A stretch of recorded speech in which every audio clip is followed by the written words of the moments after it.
Hello everyone, আমি প্রথমে অল্প আতপ চাল ভিজিয়ে ভালো করে ধুয়ে ভালো করে একটু পেস্ট করে নেব, মিহি করে পেস্ট করে নিয়ে তারপরে কড়াই বসিয়ে দিয়েছি। এবার দুধ দিয়ে দিলাম।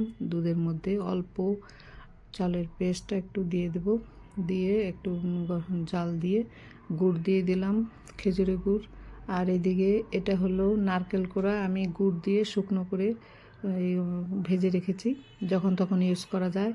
এর মধ্যে এলাচ আর কিশমিশ ভিজিয়ে রেখেছিলাম, সেটা দিয়ে দিলাম, ক্ষীর বানিয়ে নিলাম। এবার আমি কয়েকটা পাউরুটির পিস নিয়ে একটা একটা করে পিসগুলোকে ভালো করে একটু বেলনি দিয়ে বেলে নিয়ে তারপরে চার ধারটাকে কাঁচি দিয়ে কেটে নিলাম। শক্ত এটাকে কাটতেই হবে, কেটে ফেলে দিয়ে দেখুন এরকম করে সবগুলো পিস আমি কেটে নিয়েছি।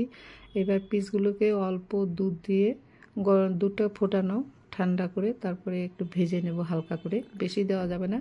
এবার এক পিস করে এর মধ্যে ক্ষীর দিয়ে অল্প অল্প করে দেখুন এটাকে কিভাবে আমি বানাচ্ছি।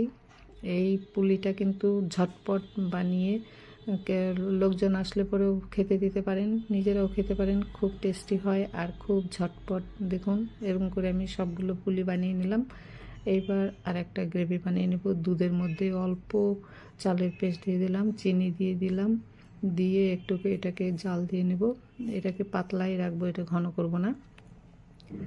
এই পুলিটা খেতে কিন্তু অসাধারণ হয় আর ঝটপট হয়ে যায়। আমার সবগুলো পুলি যে প্লেটের মধ্যে সাজিয়ে নিয়েছি।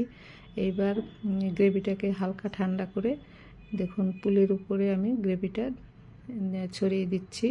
আর এটা সাথে সাথে খেতে হবে, দারুণ মজার হয়।